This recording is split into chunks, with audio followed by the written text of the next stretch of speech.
Hello नमस्कार, मी आशा. माझ्या मराठी चॅनलवर तुम्हा सगळ्यांचं अगदी मनापासून स्वागत आहे. सर्वांना श्री स्वामी समर्थ. तर आजच्या व्हिडिओमध्ये आपण बघणार आहोत का वैभव लक्ष्मी व्रताला कधी सुरुवात करायची आणि हे व्रत कसं करायचं, याचा काय विधी मार्ग आहे, काय नियम आहे, हे सर्व आपण आजच्या व्हिडिओमध्ये जाणून घेणार आहोत. तर वैभव लक्ष्मी व्रत हे सुरू करण्याच्या आधी आपल्याला सर्वात आधी संकल्प करायचा आहे का मला किती वैभव लक्ष्मी व्रत करायचे आहे. कोणाला 11 करायचे असतात, कोणाला 21 करायचे असतात, कोणी 51 ही हे वैभव लक्ष्मी व्रत करते. शेवटच्या जो बी आपण संकल्प केलेला आहे का आम्हाला 11 शुक्रवार करायचे आहे, तर 11व्या शुक्रवारी आपल्याला व्रताचं उद्यापन विधीपूर्वक करायचं आहे. तर त्याचे फळ आपल्याला व्यवस्थित आणि लवकर मिळते. वैभव लक्ष्मी व्रत करताना जर का आपल्याला सुतक वगैरे आलं किंवा स्त्रियांना मासिक धर्म वगैरे आला तर हे व्रत त्या दिवशी करायचं नसतं आणि हे व्रत मोजायचंही नसतं. फक्त आपल्याला ह्या दिवशी उपवास ठेवायचा असतो, पूजाविधी वगैरे नाही करायची असत. एखाद वेळेस जर आपण गावाला गेले तरी फक्त आपण उपवास वगैरे करायचा. उपवासाच्या दिवशी फक्त फळं वगैरे खायचीच, तिखट फराळ किंवा मीठ टाकलेली फराळ अजिबात खायचे नाही. तर आपण एखाद वेळेस गावाला जरी गेले त्या दिवशीसुद्धा हे व्रत करायचे. पण हे व्रत आपल्या त्या 11 किंवा 21 शुक्रवार जे आपण बोललेले आहोत त्याच्यामध्ये मोजले जाणार नाही. तर आपल्याला जर लक्षात राहत नसेल तर आपण कॅलेंडरवरती एक निशाण करून ठेवायचं का बुवा माझे किती शुक्रवार होत आहे. जो शुक्रवार आपला नाही मोजला गेला त्याच्यावरती क्रॉसचं किंवा काहीतरी वेगळं एक चिन्ह देऊन ठेवायचं, जेणेकरून की आपल्याला जरी नाही लक्षात राहिलं तरी आपल्याला शेवटच्या शुक्रवारी किंवा जेव्हा पण आपल्याला वाटेल तेव्हा आपल्याला ते शुक्रवार मोजता येतील. तर अशा प्रकारे वैभव लक्ष्मी व्रताचा संकल्प करायचा आहे.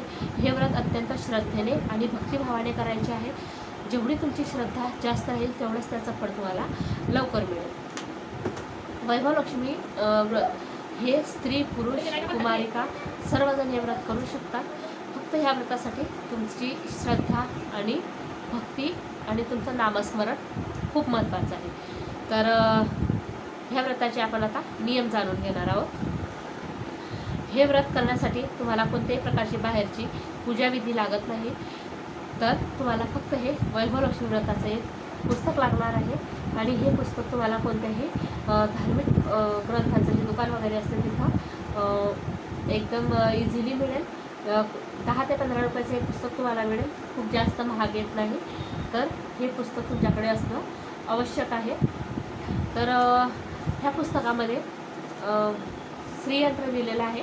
तर सर्वात आधी आपल्याला श्रीयंत्राला नमस्कार करायचा आहे.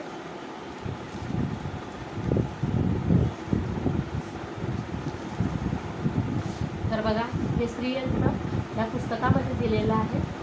ज्यांच्याकडे श्रीयंत्र असेल त्यांनी श्रीयंत्राची देखील तिथं पूजा करायची आहे, जे आपण पाठ मांडणार आहोत. तर त्या पाठावरती श्रीयंत्र पण ठेवायचं आहे आपल्याला. आणि खूप जास्त पूजाविधी नाही आहे. आपल्याला एक वाटी भरून तांदूळ लागणार आहे. त्याच्यानंतर एक सोन्याचा दागिना लागणार आहे. तुमच्याकडे सोन्याचा दागिना नसेल तर तुम्ही चांदीचा दागिनासुद्धा ठेवू शकता.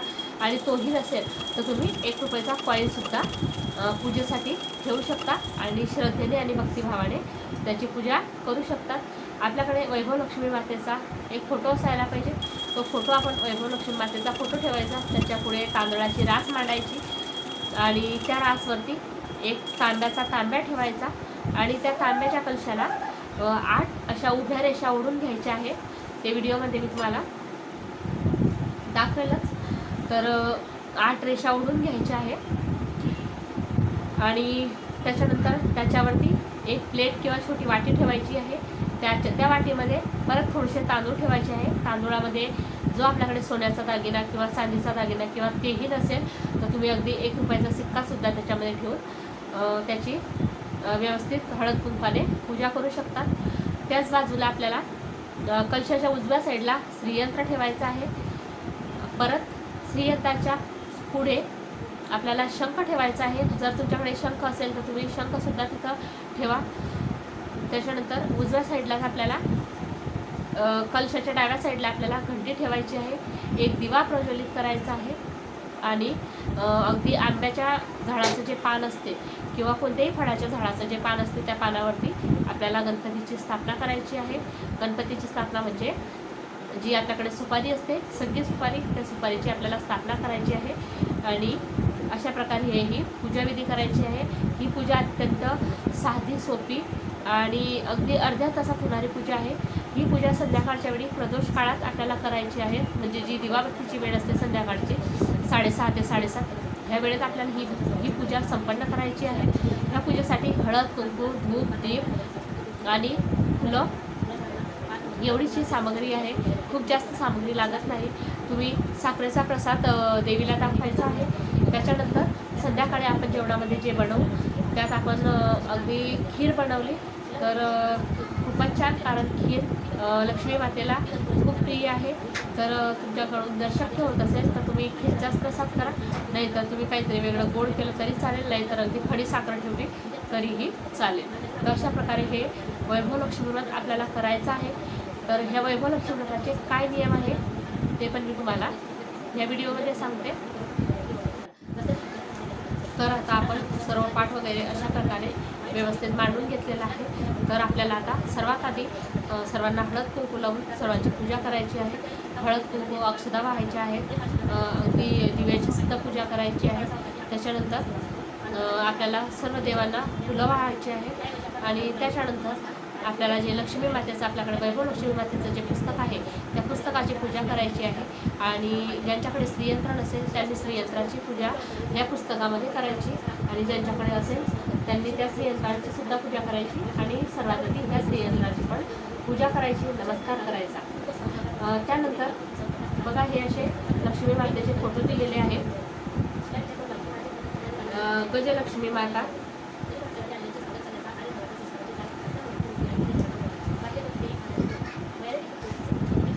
श्री गजलक्ष्मी माता, बघा याच्यामध्ये लिहिलेलं आहे इथं खाली, हे गजलक्ष्मी माता तू जसे शिलाला फळ दिले तसे आम्हा सर्वांना फळ दे आणि सर्वांचे कल्याण कर। आणि या देवीला हळद कुंकू लावून अक्षदा वाहायची आहे, फूल व्हायचं आहे आणि डोकं टेकून नमस्कार करायचा आहे। असंच बघा इथं लिहिलेलं आहे श्री अधिलक्ष्मी माता, हे अधिलक्ष्मी माता तू जसे शिलाला फळ दिले तसे सर्वांना फळ दे आणि सर्वांचे कल्याण कर।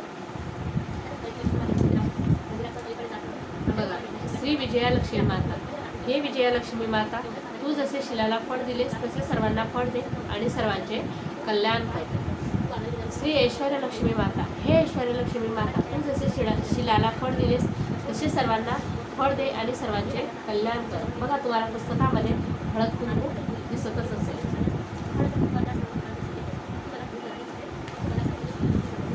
वीरलक्ष्मी माता, हे वीरलक्ष्मी माता तू जसे शिलाला फळ दिलेस तसे सर्वांना फळ दे आणि सर्वांचे कल्याण कर। श्री धान्यलक्ष्मी माता, हे धान्यलक्ष्मी माता तू जसे शिलाला फळ दिलेस तसे सर्वांना फळ दे आणि सर्वांचे कल्याण कर। श्री संतानलक्ष्मी माता, हे संतानलक्ष्मी माता तू जसे शिलाला फळ दिलेस तसे सर्वांना फळ दे आणि सर्वांचे कल्याण कर। हे असं सर्व बोलून सर्व देवांना नमस्कार वगैरे करून आपल्याला वैभव लक्ष्मी व्रताची कथा वाचायची आहे। ही कथा अगदी 15 मिनिटात वाचली जाते। तर ही कथा वाचल्यानंतर आपल्याला आरती करायची आहे आणि देवीला नैवेद्य वगैरे दाखवायचा आहे आणि त्याच्यानंतर आपल्याला आपला उपवास सोडायचा आहे।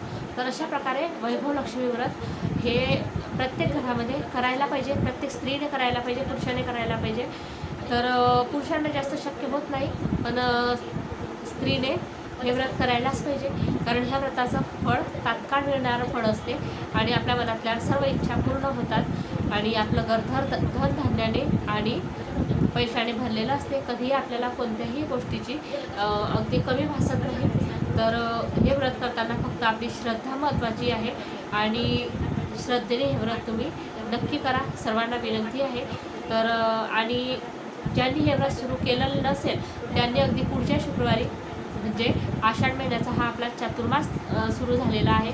आषाढ महिना सुरू झालेला आहे आणि आषाढ महिन्यापासून आपला चातुर्मास सुरू होतो आणि चतुर्मासामध्ये काहीतरी धार्मिक कार्य केलेले खूप शुभ फळ देतात आणि लवकर फळ देतात। त्यासाठी ज्यांना काही नवीन व्रत उपवास सुरू करायचे असतील तर त्यांनी ह्या महिन्यांमध्ये, ह्या 4 महिन्यांमध्ये सुरू करायचे। तर माझा हा आजचा शुक्रवार आहे, पहिला शुक्रवार आहे आणि आता ह्या गुरुवारपासून माझं श्री स्वामी समर्थांचे 11 गुरुवार आणि वैभव लक्ष्मीचे शुक्रवार हे सोबतच चालतील आणि उद्याचा म्हणजे परवा म्हणजे रविवार आहे आणि रविवारपासून मी गुरुचरित्राचं पारायण करणार आहे।